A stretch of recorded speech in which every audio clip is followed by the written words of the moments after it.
পাহাড় ধস এবং জলাবদ্ধতা নিয়ে আরো জানাতে যুক্ত আছেন আমাদের সহকর্মীরা। শুরুতেই কক্সবাজারের সহকর্মী ইরফানুল হাসান আছেন। ইরফানের কাছ থেকে জানবো সর্বশেষ খবর। ইরফান, আজও কিন্তু ৮ শিক্ষার্থীর নিহত হওয়ার খবর পাওয়া গেছে এবং আহত হয়েছেন আরো ৫ জন। উখিয়ায় পাহাড় ধসে এ পর্যন্ত আসলে কতজনের প্রাণহানির খবর নিশ্চিত করে জানা গেছে?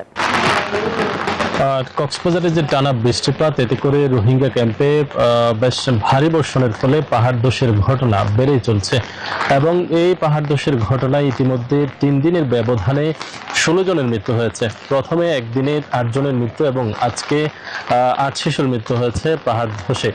তো সব মিলিয়ে এখন পর্যন্ত রোহিঙ্গা ক্যাম্পে ১৬ জনের মৃত্যু হয়েছে এবং এই মৃত্যুর ঘটনাকে কেন্দ্র করে পুরো রোহিঙ্গা ক্যাম্পে আতঙ্ক ছড়িয়ে পড়েছে।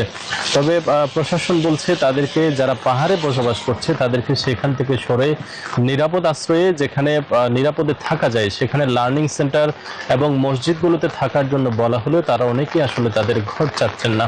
তো এই জন্য আজকে প্রশাসনের পক্ষ থেকে, শরণার্থী ত্রাণ ও প্রত্যাবাসন কমিশনারের পক্ষ থেকে ইতিমধ্যে সিদ্ধান্ত নেওয়া হয়েছে রোহিঙ্গা ক্যাম্পে যত শিক্ষা প্রতিষ্ঠান রয়েছে সব শিক্ষা প্রতিষ্ঠান আজকে থেকে অনির্দিষ্টকালের জন্য বন্ধ ঘোষণা করা হয়েছে এবং কোনো শিক্ষা প্রতিষ্ঠানে যাতে শিশুরা না যায় সেজন্য সেখানে থাকা ট্রিপলার্সরা সেখানে তদন্ত করবেন, এমনটাই জানা গেছে। এবং ইতিমধ্যে কক্সবাজারেও পাহাড় ধসে 2 দিনে 2 জনের মৃত্যু হয়েছে এবং জেলার অন্যান্য জায়গাগুলোতেও, বিশেষ করে উখিয়ার আরেকটি স্থানে ভাত খাওয়ার সময় একজনের পাহাড় ধসে মৃত্যু হয়েছে।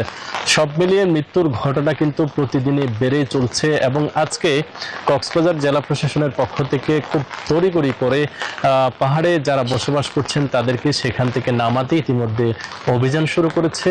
বেশ কিছু নির্বাহী ম্যাজিস্ট্রেট দিয়ে সেখানে অভিযান চালানো হচ্ছে এবং আমরা শেষ খবর পাওয়া পর্যন্ত কক্সবাজার শহরে যারা পাহাড়ের পাদদেশে কিংবা পাহাড়ের উপর বসবাস করছেন তাদেরকে সেখানে সরাতে ইতিমধ্যে প্রশাসন কাজ করছে এবং কক্সবাজারের কুতুবদিয়াতে যে মানুষের চলাচলের একটি ব্রিজ ভেঙে গিয়েছে। সব মিলিয়ে এই যে বর্ষার বৃষ্টিপাতকে কেন্দ্র করে পুরো জেলা জুড়ে একেবারে তাণ্ডব হয়ে এসেছে এবারের বর্ষাকাল।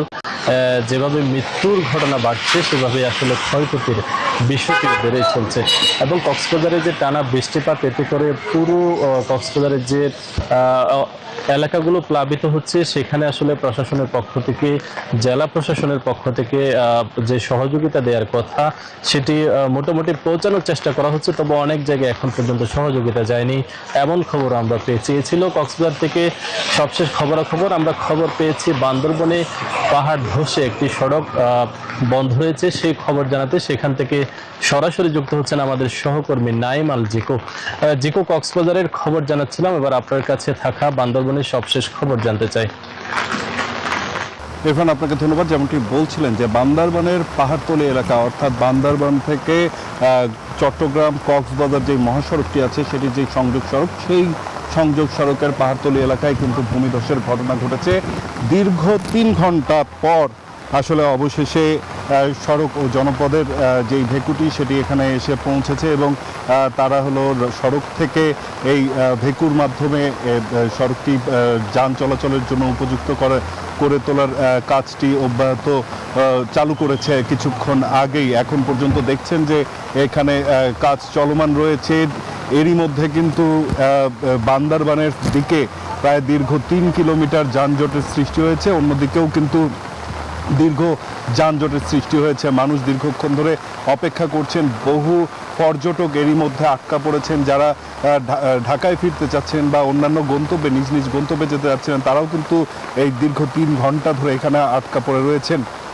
যদিও সড়ক ও জনপদের কর্তৃপক্ষের সাথে আমাদের যখন কথা হয়, তারা যেটি বলেছিলেন আধা ঘন্টার মধ্যেই তাদের ভেকু আসবে, 15 মিনিটের মধ্যে এটি পরিষ্কার হয়ে যাবে। এতক্ষণ যেটি পরিষ্কার হওয়ার কথা ছিল সেই জায়গায় কিন্তু প্রায় ওনার বলার পরে 2.5 ঘন্টা পরে কিন্তু সেই কাঙ্ক্ষিত ভেকুটি এখানে এসে পৌঁছেছে। এর মধ্যেই কিন্তু ফায়ার সার্ভিস কর্তৃপক্ষ অনেকাংশেই কাজ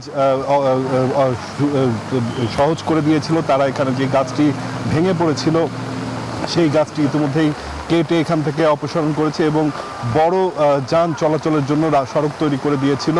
এরপরই কিন্তু এখানে এই সড়ক ও জনপদের যেই ভেকুটি সেটি এখানে এসে উপস্থিত হয় এবং এখন কিন্তু এখানে এই রাস্তাটি পরিষ্কার করা এবং সারা দেশের সাথে যেই বান্দরবানের যোগাযোগ বিচ্ছিন্ন হয়ে পড়েছিল সেই অবস্থান থেকে যোগাযোগ তৈরি করার জন্য লক্ষ্যে কিন্তু তারা এখানে কাজ করে যাচ্ছে দীর্ঘক্ষণ ধরে। আমরা দেখেছি যে বহু মানুষ কিন্তু এখানে আটকা পড়ে রয়েছেন, বহু রোগী এখানে দীর্ঘক্ষণ ধরে অপেক্ষা করছেন, যাদেরকে উন্নত চিকিৎসার জন্য বিভিন্ন উচ্চ মেডিকেলগুলোতে রেফার করা হয়েছে। তারাও কিন্তু এখানে অপেক্ষা করছেন দীর্ঘক্ষণ ধরে। মানুষের যেই ভোগান্তি সেটি কিন্তু চরমে পৌঁছেছে গেল 3 ঘন্টার মধ্যে এবং অনেক গাড়ি দেখেছি এখান থেকে ঘুরে যেতে।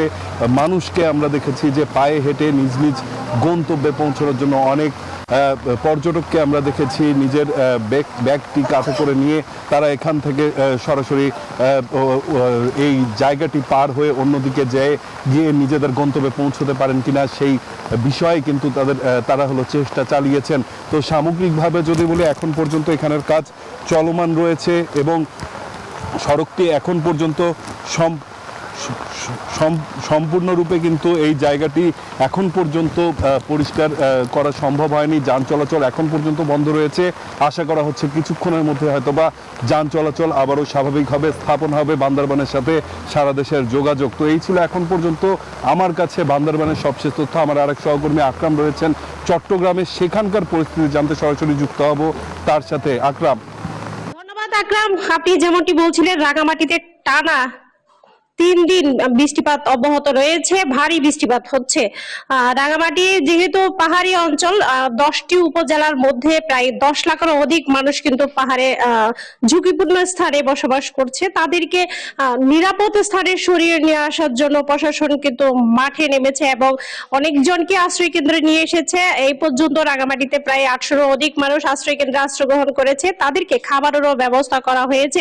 এছাড়া রাঙামাটির বাগাইছড়ি উপজেলার সাথে এবং খাগড়াছড়ির দিঘিনালার সাথে সড়ক যোগাযোগ বিচ্ছিন্ন থাকায় সাজেকে প্রায় 400 থেকে 500 পর্যটক আটকা পড়েছে এবং তাদেরকেও নিরাপদে রাখা হয়েছে। আমরা জেলা প্রশাসনের সাথে কথা বলেছি, তিনি আমাদেরকে জানিয়েছেন যতদিন বৃষ্টিপাত অব্যাহত থাকবে এবং পানি নিম্ন অঞ্চলে পানি না কমবে ততদিন পর্যন্ত পর্যটকদেরকে সাজেকে অবস্থান করতে হবে। তবে পর্যটকদের যাতে কোনো রকম কোনো অসুবিধা না হয় সে বিষয়ে তারা